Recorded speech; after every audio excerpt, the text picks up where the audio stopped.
I could use a separate set of lungs. I hope you all enjoy my misery. Good morning, good afternoon, good evening. Welcome to stage 5, the final stage of Zwift Games 2024. And today we will be climbing. Climbing the Alpe du Zwift, which is the most famous Zwift climb. It's modeled after Alpe d'Huez in France. And I don't know what to expect from this. I did this climb about 45 to 50 days ago, and I'm interested how much did I improve, if at all. I'll try to go with the group again and see what I will be able to do. As always, if you are racing, good luck. If you like my content, subscribe and enjoy. This is going to be fun.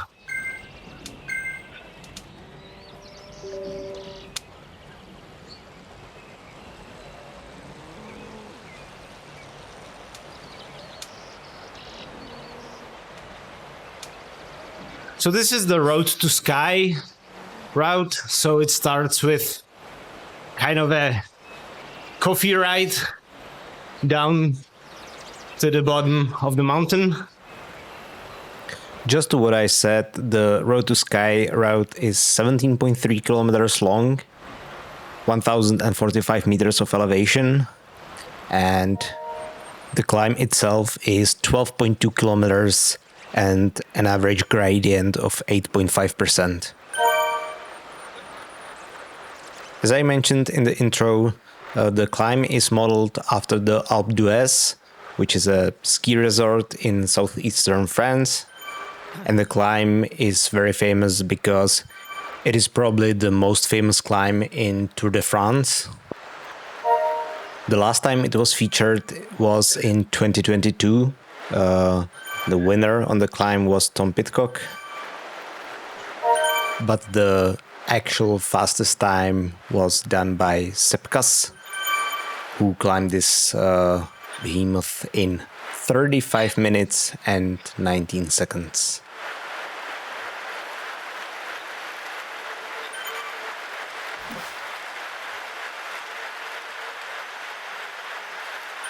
My climbing has improved, definitely, in the last few weeks, but not so much that I would say this is my stage.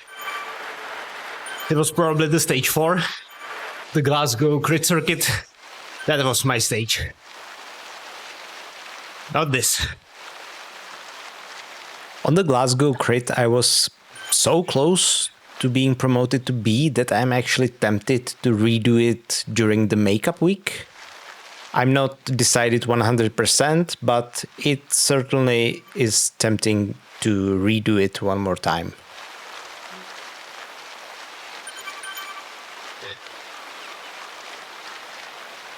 I don't know if I said it or not at the start.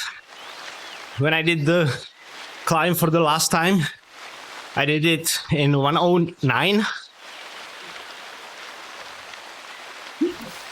So that will be nice benchmark.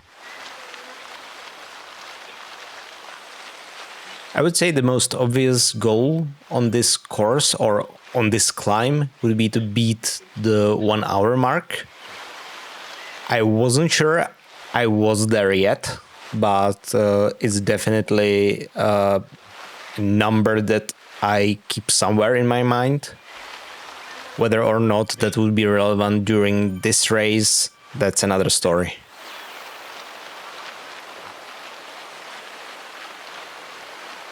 As I mentioned in one of the previous videos, my climbing has improved quite a bit.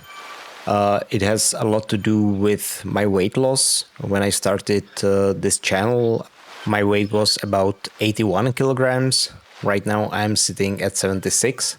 So together with my increase of fitness, my climbing abilities definitely went up. And as I mentioned as well, I was surprised how big of an effect the weight loss is to climbing. So right now I'm losing weight using calorie counting. I'm not at a huge deficit. I'm trying to do it smartly, because if I was on a too big of a deficit, that would probably have negative impact on my riding as well. So my daily caloric intake goal is about 2300 calories. Using that goal, my weight loss is pretty slow, but on the other hand, I don't need to restrict myself too much. At this point, I'm not sure what my goal number is. I think 68 would be nice, but I'm not sure how realistic that is, because at some point during weight loss, obviously it becomes way harder to maintain the caloric deficit that you need to lose weight.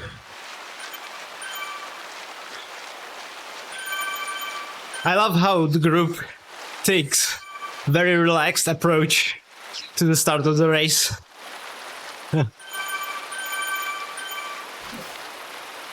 I was actually quite surprised about that. I expected the group to go all out as usual, but it was a pleasant surprise to see that the group treated the oncoming climb with the respect it deserves.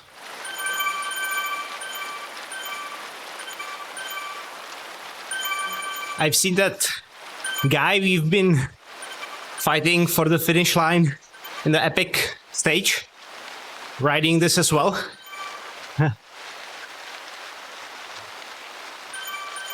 So I guess this is going to be a rematch, right? This is actually something that I really like about the community we already built.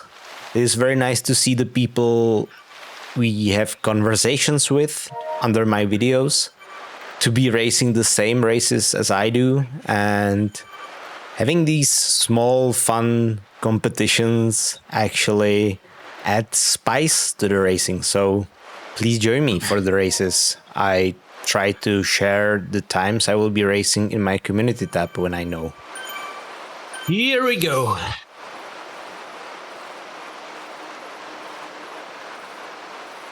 This is the last flat section of this race pretty much right now. And as you will be able to see, I've added the footage from my best effort in the bottom right corner. And I also added the timer for the climb in the top center. So hopefully that will add a little bit of clarity to the video. So as I said, my last effort on Alpe du Zwift was about 50 days ago. It was the end of January. And I finished the climb in 1 hour and 9 minutes. Obviously today I had ambitions to improve that record. I wasn't sure what would I be actually able to do, but I settled in an effort that I felt was realistic, and I didn't really care about the other riders. I basically treated this as kind of a time trial.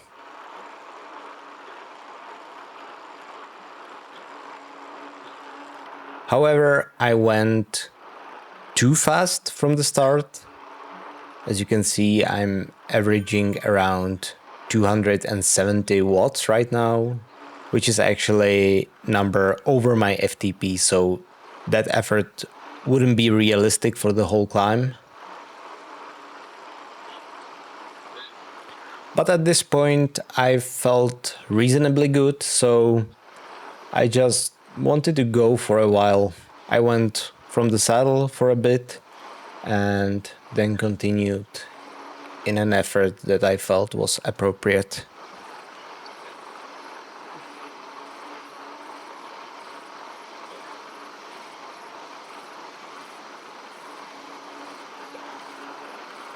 This climb consists of 21 switchbacks. All of them are numbered. Both here and in the real Alpe d'Huez, there are signs with the number of the corner. And some of the corners are actually pretty famous. I will be talking about this later in the video when we approach the corner number 7. And they are being numbered from the top. So Although here we are approaching the first corner of the climb, it's the corner number 21. Similarly, the last corner of the climb is corner number 1. It is the same way it is on the real climb, so it might as well be that way in the game as well.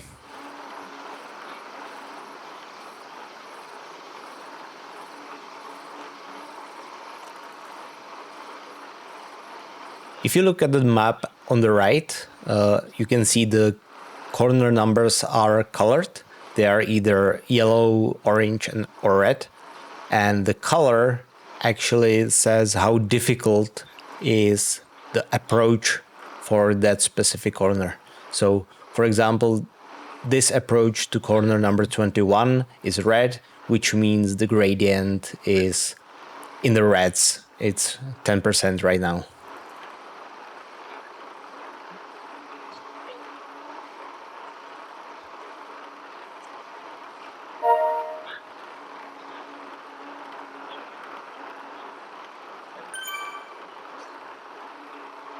This is actually one of the routes where the front bike isn't the best choice. However, during Zwift Games, all the equipment is neutralized, so there is a fair competitive environment. So no matter what bike or wheels you select in the game, all is going to be neutralized to the same level with another riders. So what bike you choose for these events is basically only a cosmetic choice. By the way, the same applies to the steering. Those of you who already watch my channel for some time know I've been using Zwift Play, which is a steering device that you can use to really optimize your drafting and even cut corners, so you can always take the most optimal route. That feature is disabled on Zwift Games 2024. Again, the reason for that is Zwift wants to maintain the most fair, the most competitive environment for this event. I think that's fair. Although I'm using the device and I really feel that I don't have it, I kind of think it gives the riders who use it competitive advantage. So it's probably correct that you can't use it during the high profile events.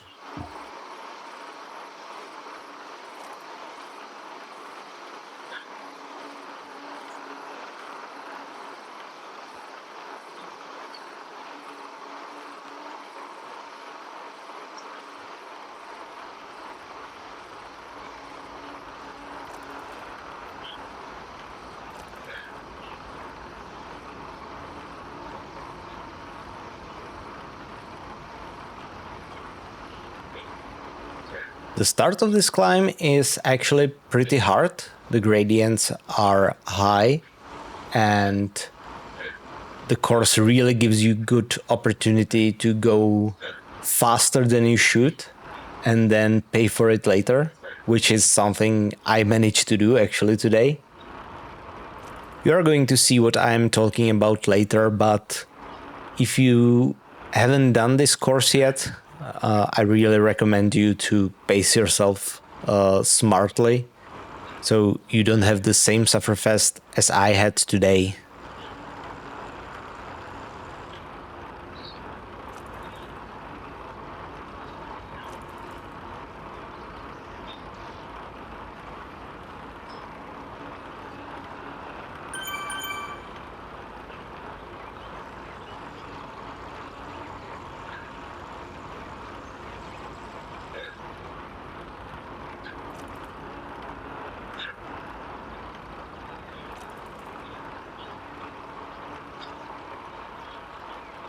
However, at this point I was still feeling pretty well. You can still see I am holding pretty high power. You can see it even from the graph that my power is either yellow or red. And that was a mistake in retrospect. I went too hard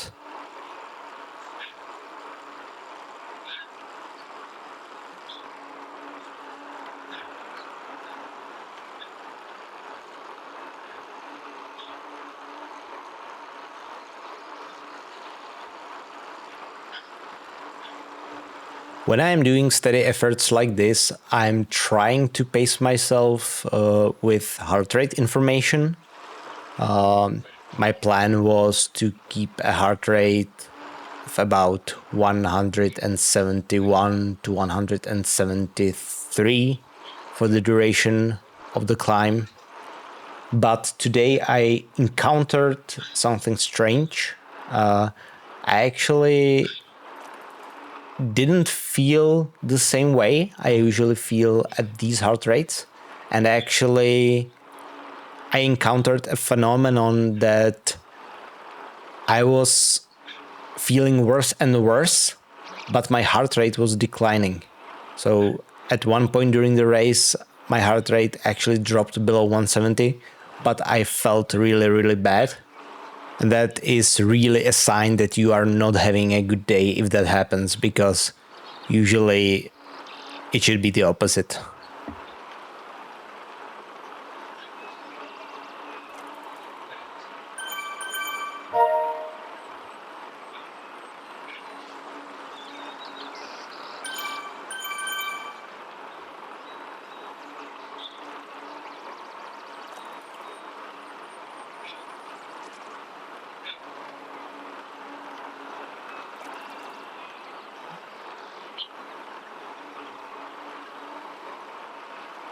I really focused on drinking well this race.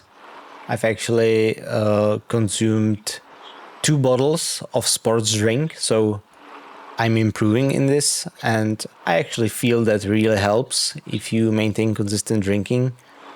The reason why I didn't really do it well in the past was since I wasn't drinking regularly, I always had to take bigger sips, and that really disrupted my breathing always. So I find that drinking small amounts more regularly actually really helps with the performance.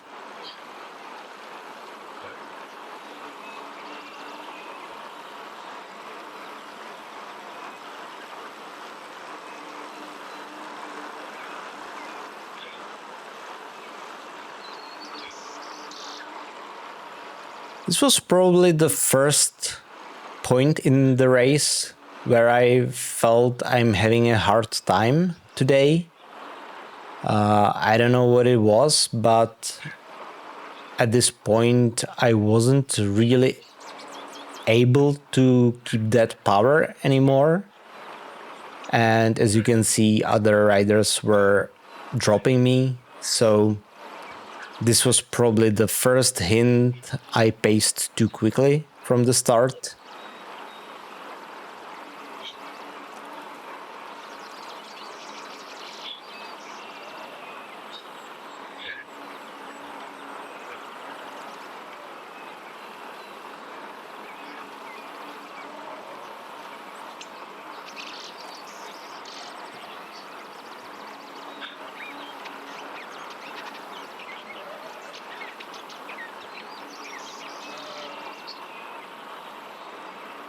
At this point, we were about 2 kilometers in on the climb, and you really want to start hurting later on this.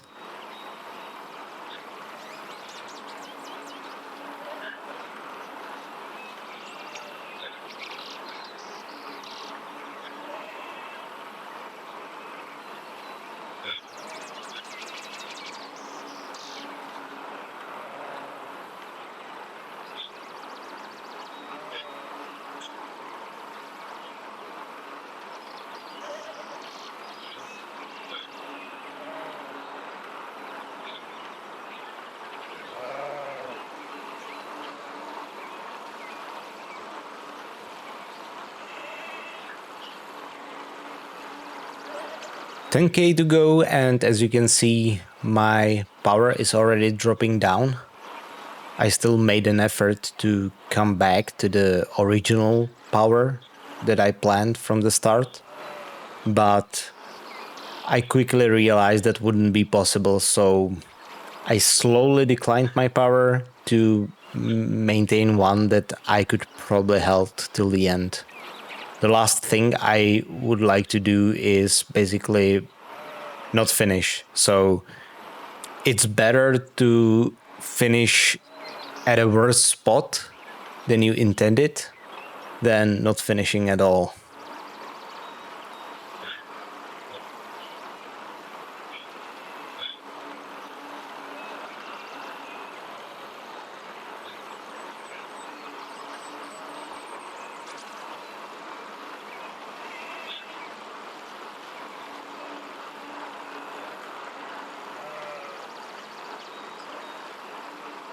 However, if you compare the today's footage with the footage from my original best effort, you can see that I am actually quite ahead at this point. So even though my performance was declining, there is a clear sign I improved from when I was riding the Alp the last time.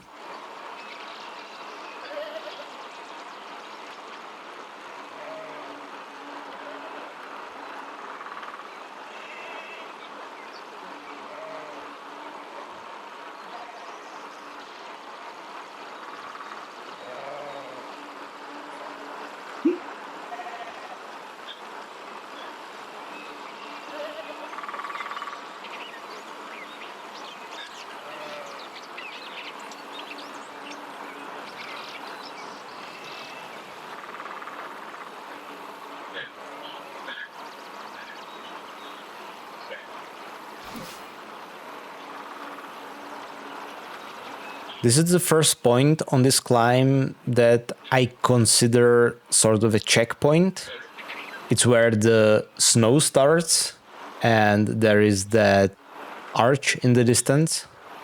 It is a point that I use to remind myself that I'm actually progressing no matter how bad it feels. I think it is quite important to have some mental checkpoints like that.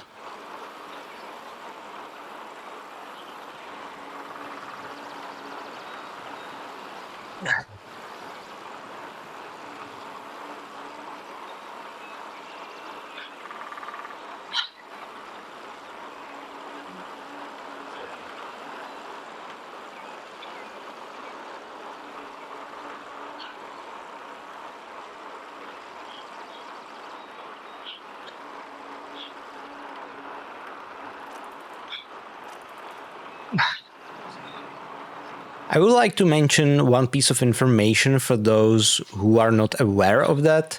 As this is the stage 5 of the Zwift Games 2024, if you missed any of the stages, for the next 2 weeks there will be makeup stages during which you can make up for any stage you might have missed. So theoretically, you can still do the whole event even if you didn't start it yet. Even if you didn't ride a single race from this event, you can still finish all 5 stages, get the kit, get all the rewards there are for finishing the event, and place in general classification. So if you haven't done it yet, I really recommend you to take a look at it. It's been a fun event for me, especially since I've raced in B category for the first time.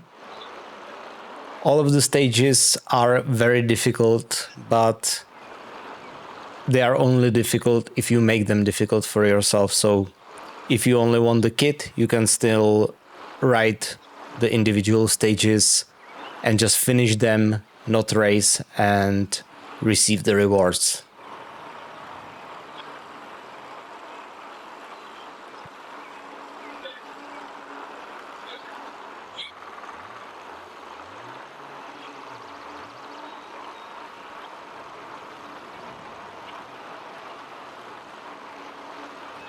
Here I am approaching the corner number 14. That's just another checkpoint for me. It's basically a reminder that 1/3 of the switchbacks are done. But as you can sort of see from my facial expression, it was at this point where I was really starting hurting. As you can see, I'm riding basically alone at this point, but as this is a climbing stage, it's not as important to ride in a bunch as it is during other stages, because the draft effect isn't as prominent, but still having other riders around you boosts the morale a little bit. It's always more fun to suffer in a group than to suffer alone.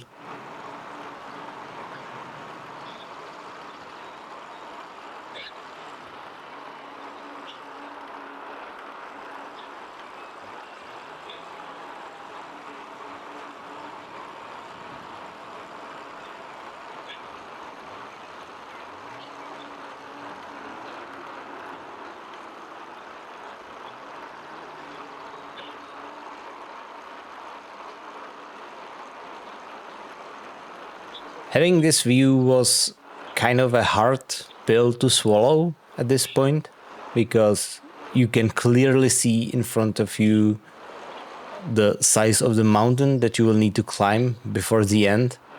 And when you are feeling bad at this point, it's very hard to stay mentally in the race. And you've got those questions like, why am I doing that? And why should I suffer? And those are really the moments that you really need to overcome with your mind. There is nothing physical about those. You really need to push mentally.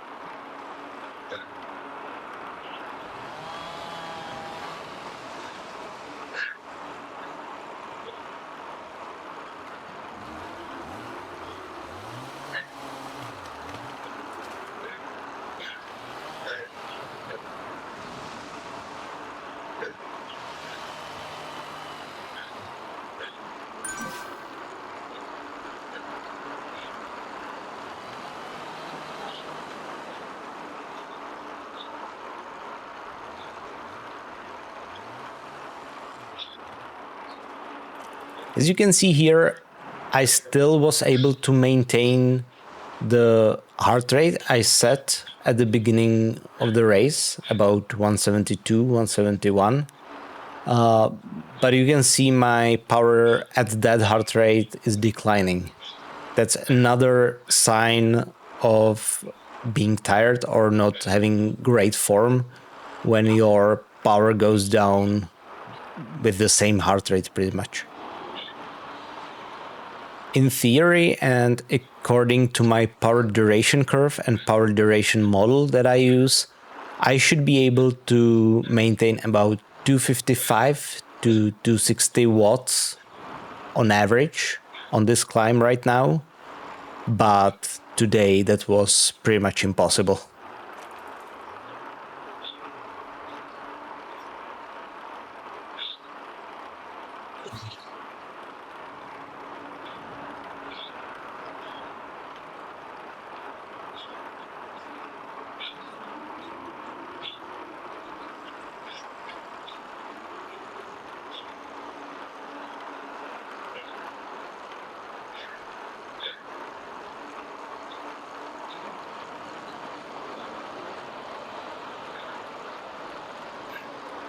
If you watched my last video from the Glasgow crit circuit, there was me talking about the concept of virtual cookie jar, which is basically a way to remind yourself of your success when things get really, really hard.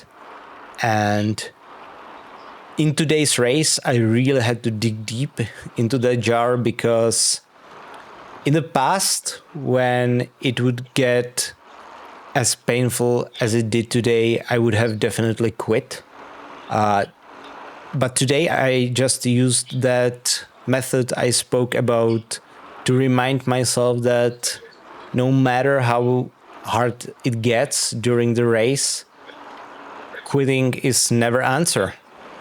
When you quit, sure, you relieve yourself for a small while, but then the pain is instantly replaced by feeling of regret, of anger, and that really isn't worth it. And that is something I've been really battling with when I was running, because part of my training program was to do these time trials to calibrate my power duration curve, because even in running I was training with power, so I really had to maintain an updated power duration curve. But that required me to do maximum effort training during the training. And when you do a Zwift race, the maximum effort is still being done with other riders. When you are training alone in woods, when running, it gets very hard to stay focused and finish the hard effort on your own. And actually, Zwift helped me a great deal to improve in this. Having other riders around me when I am doing max effort really helps me. It was the same way when I was running. When I was racing, marathon, half marathon, or even shorter, I didn't really cared about the pain because I was in the middle of a pack of other runners and we were all hurting. It didn't really matter. We all had to finish. But doing these efforts all alone is really hard mentally, and I think Zwift is great in teaching you how to stay really dialed in when things get hard. So even if it might look like so, or maybe not now, but in the later stages on the climb, I never actually thought about quitting. I didn't want to quit. And not only because of the video, of course, making these videos and having this channel gives me an extra layer of accountability. So I really need to perform to provide you with entertaining content. But even despite that, I knew if I quit, I would feel like crap later on. So that thought didn't cross my mind. I was in pain, but I was happily in pain, if that makes sense.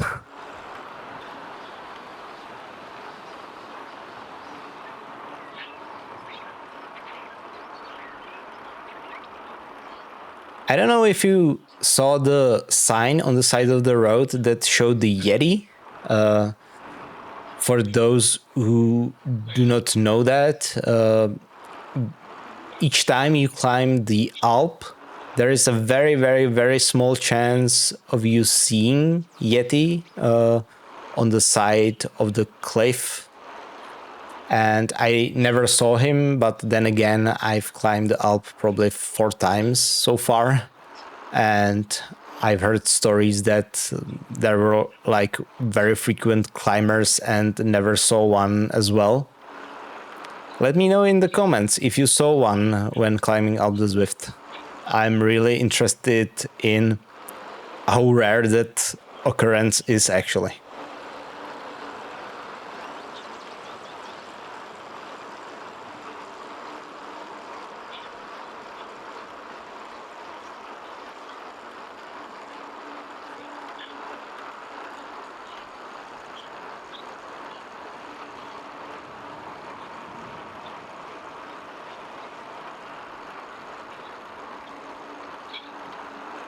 In this race, 162 riders started. I thought for myself I would be content with the result if I finished in the top 100. It would still be a worse result than in the previous races, but this is a climbing stage. That's something I'm not good at and probably won't be for some time. So we'll see if top 100 is something I can manage at least.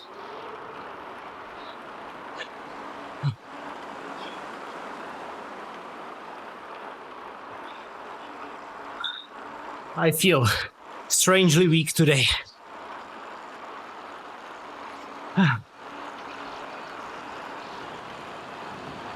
Maybe I went too hard on the start.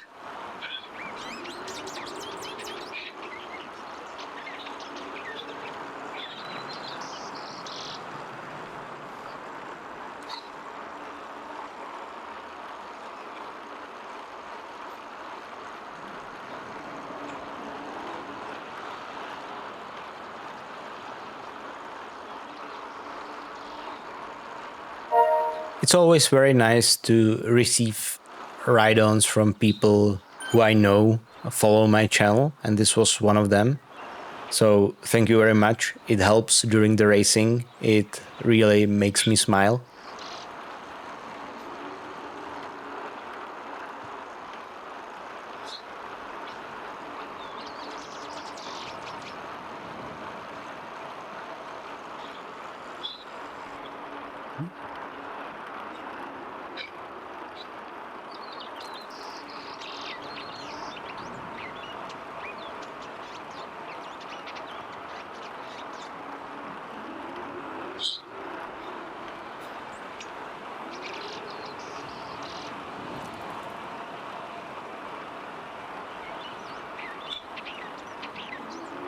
Corner number 10.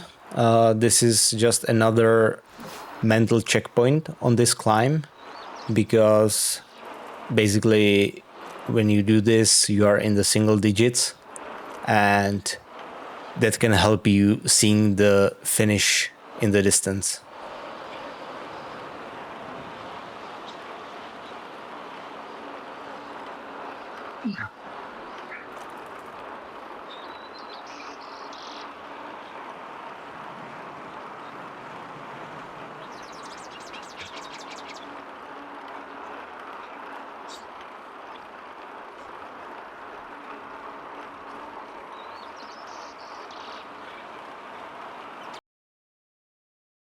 Time for this race in A category was about 45 minutes, and that was for the whole course, not just for the climb, but for the whole course it was 45 minutes, and that's completely crazy and just shows me how far I have still to go.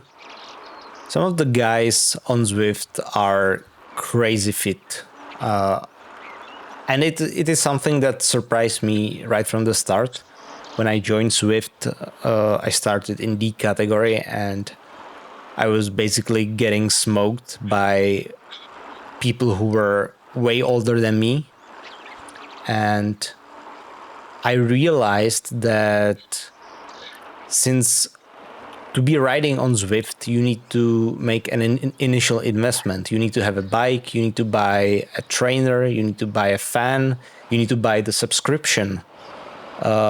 The people riding here are actually very dedicated people. They are people who love cycling. I do not doubt they ride outside as well, but they still care enough about the sport to be riding inside. So even the D category riders on Zwift are probably way ahead of an average rider that rides just outside. At least that has been my experience.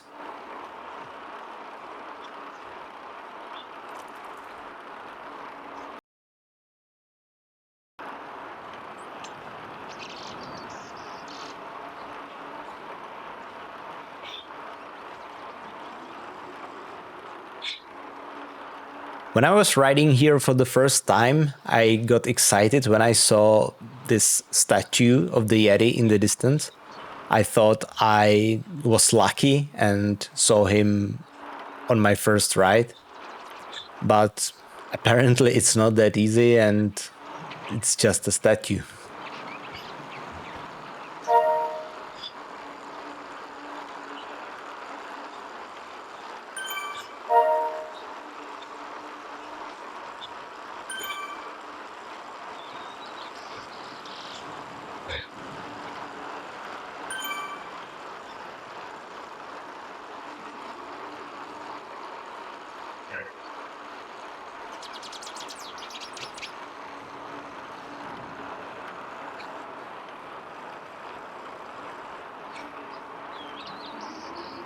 Doing courses like this really gives me a huge respect for the pro riders, for the pro peloton, because basically during Tour de France, let's say, they can do this thing 3 times, maybe 4 times during a 200-kilometer stage, and they basically do it 20 days in a row with like 2 rest days.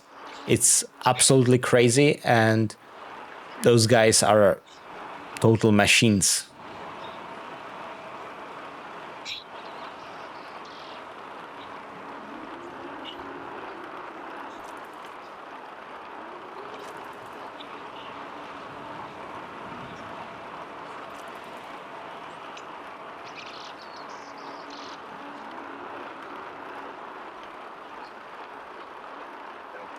As you can see here, I'm using the time trialing position, the arrow bars.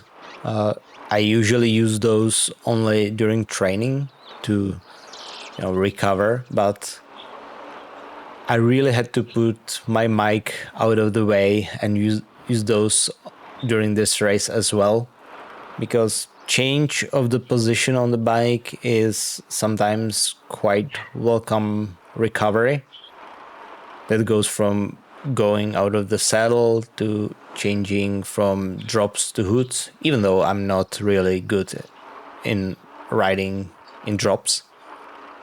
But using the arrow bars can really help me when things get hard.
This part of the climb is one that I guess is probably the most popular with pro riders when they are doing this as a part of Tour de France, because this is the stretch of the climb that goes to corner number 7, which is known as a Dutch corner.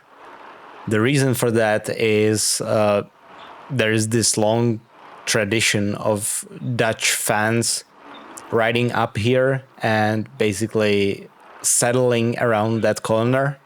They usually arrive a few days in advance in vans, camp there, grill there, and there is basically a huge cycling festival going around that corner. And for the riders, obviously, it's the most atmospheric place. Both sides of the road are lined with fans, with flags, and there is all this cheering, and fans are having a great time. And I do not doubt the riders have a great time as well when they are going through here. So number 7, corner number 7 in front of us, known as a Dutch corner, very famous place on this climb, and always the main stopping point for fans when the Tour de France goes through Alpe d'Huez.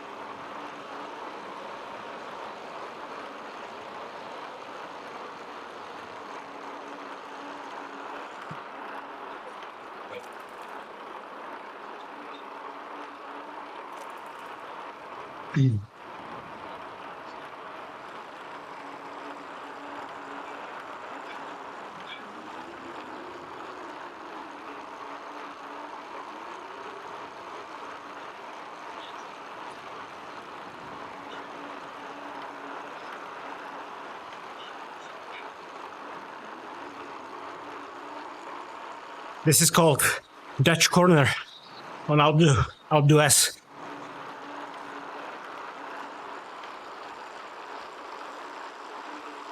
The orange tents are a reference to that.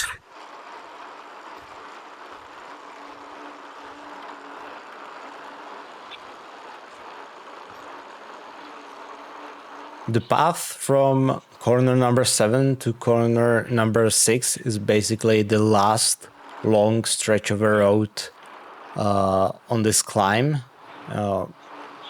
After that, it's only the switchbacks again.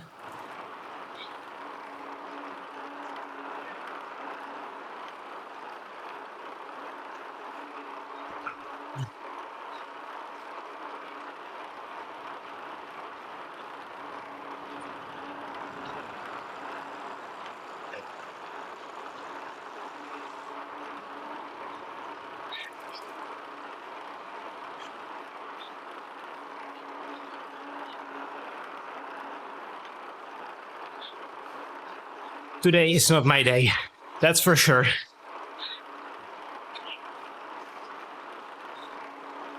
Yeah, at this point I was mainly forcing myself to stay in the race. But as you can see in the comparison screen, I'm still quite ahead of when I was during my best attempt so far. So it's not like I was doing bad in this race. I just expected I would do better. And if I had a better day, I probably could have done better, but in retrospect, I'm still pretty happy with the result.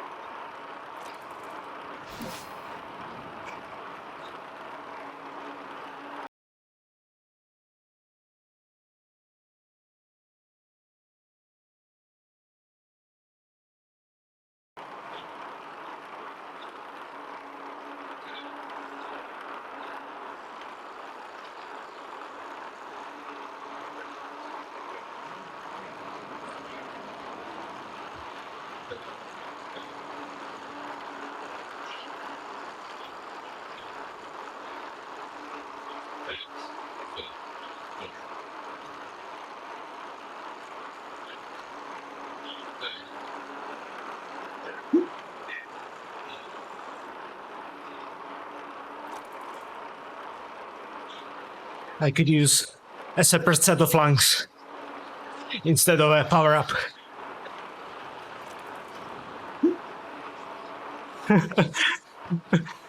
Indeed. You have the chat obstructed from view with the comparison footage, but one of the guys was claiming that he could use a power-up, and another guy remarked they could use an Uber. So that really made me chuckle a little bit. And that's actually another reason why I enjoy the Zwift races so much. Because no matter how hard the racing gets, there is still this some sort of camaraderie or, you know, people having fun in the chat. I'm not the person who would be able to take a cell phone and chat during this hard of an effort, but I really appreciate when there are people doing so, and it really takes your mind off the pain for a little bit.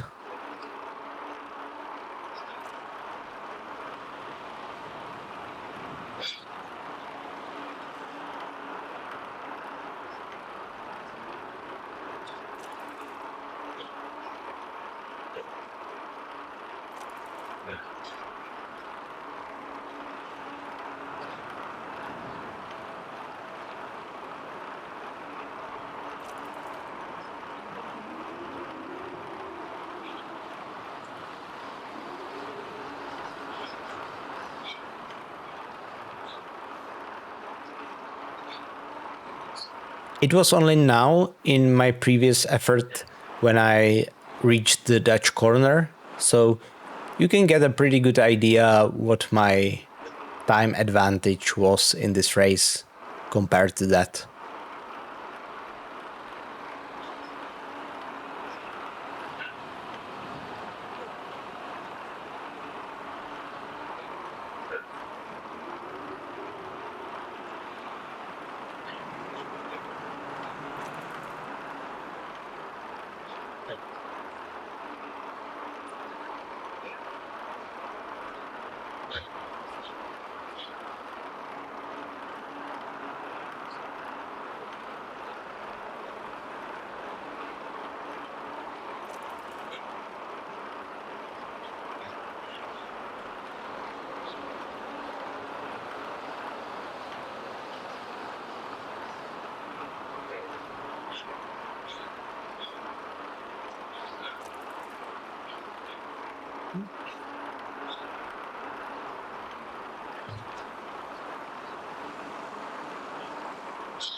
Oh man.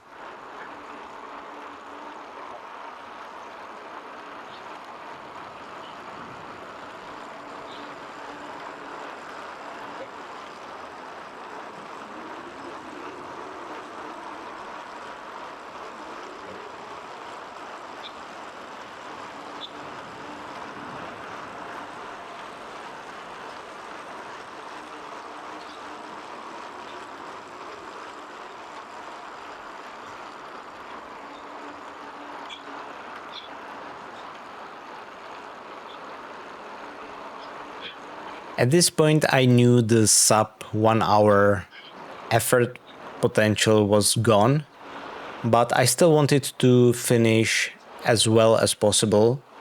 And here and there, you can actually see I caught a little bit of a second wind. So I was able to increase my effort to about 240, 250 watts for a little bit. It wasn't anything consistent, but I still was happy to find myself in a place where I could still increase my effort despite hurting.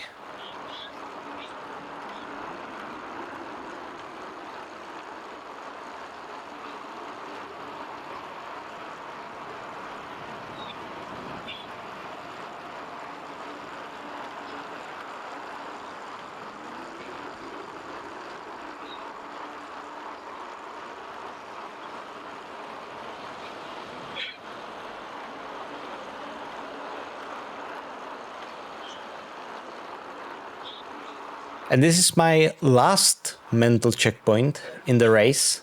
Basically, when you see that helipad on the corner 1 for the first time, it's the reminder that the finish is really, really close. And that gives you that extra bit of motivation to work hard.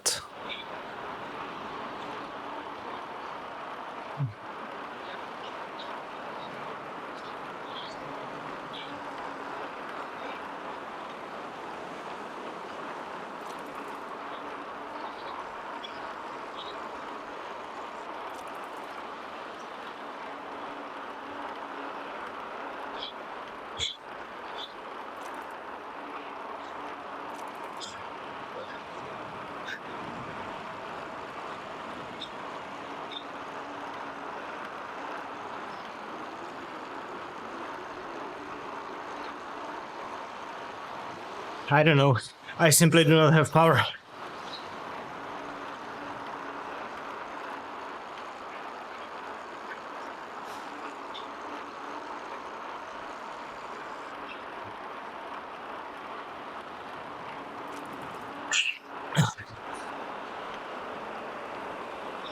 At this point, I had 3K to go. Usually that's a point in race where I really know I'm in the home stretch and the race will be soon over. But obviously on Alpe du Zwift, 3K to go is still like a 25% of the climb remaining, so I don't think I can use that metric right now.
Last 3 switchbacks in front of me, and right here I knew I was really fighting for the top 100. I was still ahead of that number for a little bit, but there were guys who were passing me on a regular basis that probably felt better than I did. But I also knew that the race finishes are kind of my strong suit.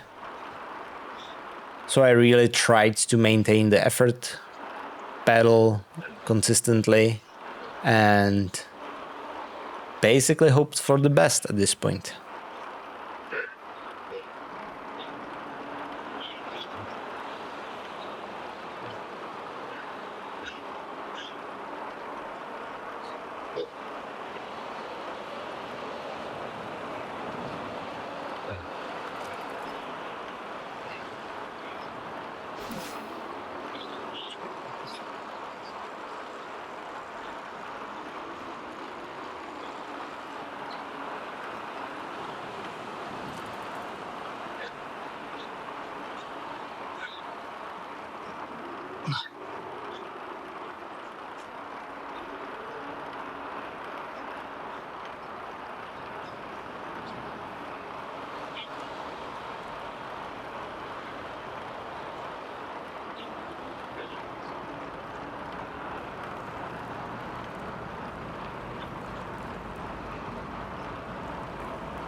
I hope you all enjoy my misery.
Last 1K to go, and at this point it was just a race against the clock. I wanted to beat my old PR by as much as possible. As you can see in the comparison window, that was pretty much guaranteed at this point, but every second matters, right?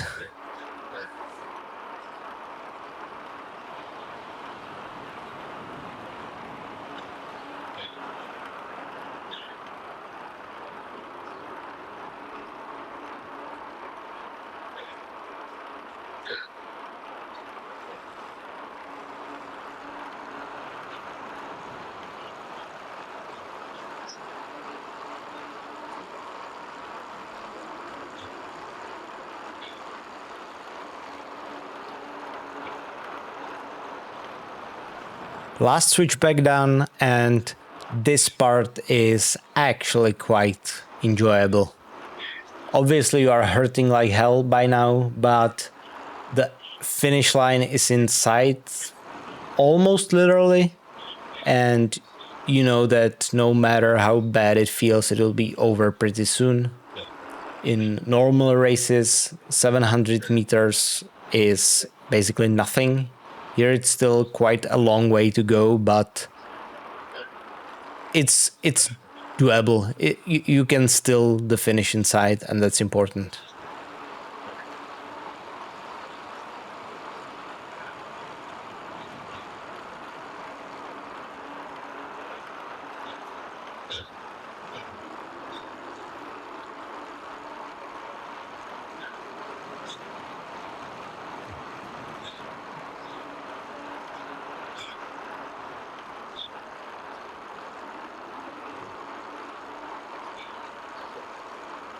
You can see right now that there are two guys chasing me, and basically at this point I was in 100th spot, so if any of them would pass me, I would lose that top 100.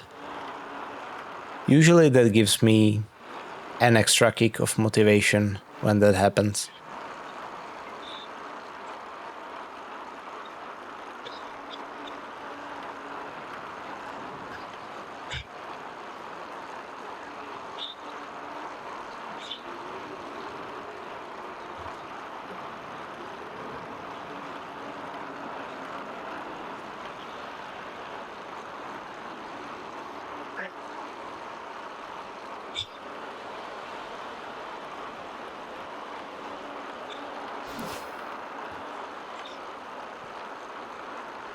Last 400 meters, the race was already close to being done.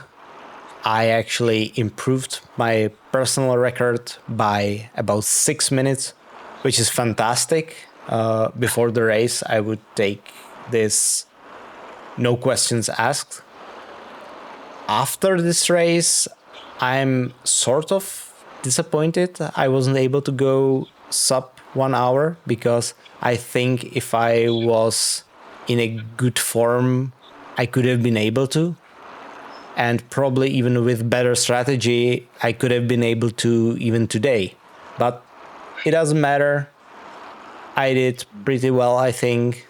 Enjoy the rest of the race.